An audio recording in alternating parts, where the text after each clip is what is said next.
Hello friends, I am CMA Ratna here. Today again I came with a DT for the intermediate level MCQ solving. We'll start. In the first part we have already solved 1 to 10 questions. In the second part we will be solving from 11 to 20 questions. Alright, let's get started. The rate of surcharge applicable to foreign company having a total income of 8 crore rupees. I'll tell you the surcharge information. If it is a domestic company and a foreign company.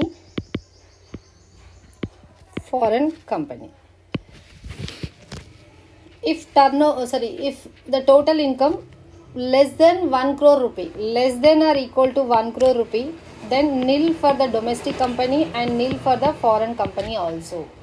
If your income is exceeding 1 crore rupee, I can tell you in simple words, if your income is more than 1 crore rupee but less than 10 crore rupees, then for the domestic company 7%, for the foreign company 2%. More than 10 crore rupees is your income, then 12% surcharge for the domestic company, and for the foreign company 5%. So in our question 8 crore rupees is the income for the foreign company which is exceeded 5 crore rupees. Not 5 crores, 10 crore rupees, which does not exceed 10 crore rupees. So surcharge is for the foreign company 2%. Income computation and disclosure standards are to be applied, that is ICDS standards are to be applied in computation of what? In computation of PGBP and in computation of income from other source. That is both the PGBP and income from other source. New plant and machinery acquired and put to use by an assessee engaged in transmission of power is eligible for additional depreciation. How much percentage? That is 20% on the cost, that is SLM method. 20% on the cost, that is SLM method. Right. Next one. Maximum amount of exemption available in respect of the amount received under the voluntary retirement scheme, that is 5 lakhs rupees.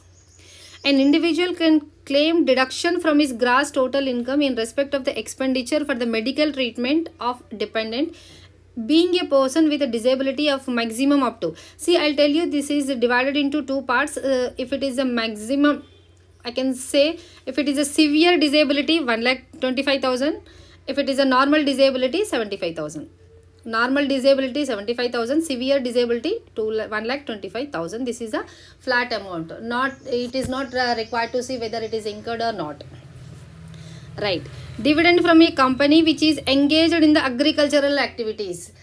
Here what is happening? You are receiving the dividend from the company which is engaged in the agricultural income.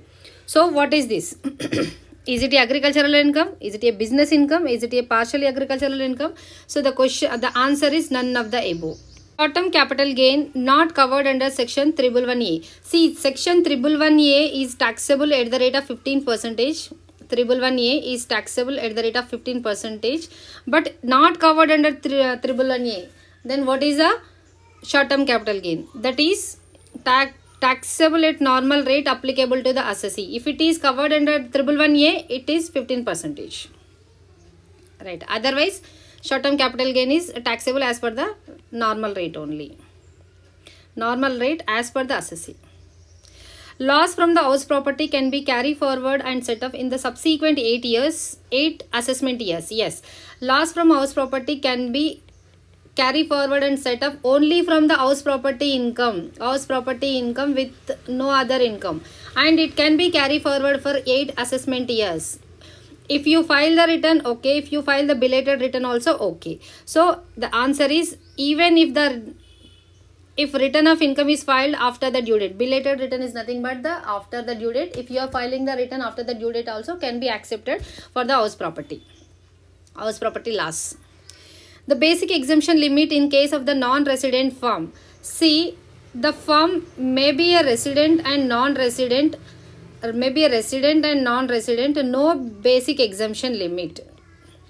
Basic exemption limit is only for the individual HUF, VOP, BOI and AJP, not for the firms, companies, LLPs and all. Section 194, in respect of the dividend, if the payee furnishes the PAN. What is this? See, you are receiving the dividend under section 194. If you are a resident and if you are a non-resident. If you are a resident, the TDS rate is how much? 10%. If you are a non-resident, the TDS rate is 20%. Here the situation is you are a resident but you don't have PAN. Then what is the rate of TDS? That is 20%.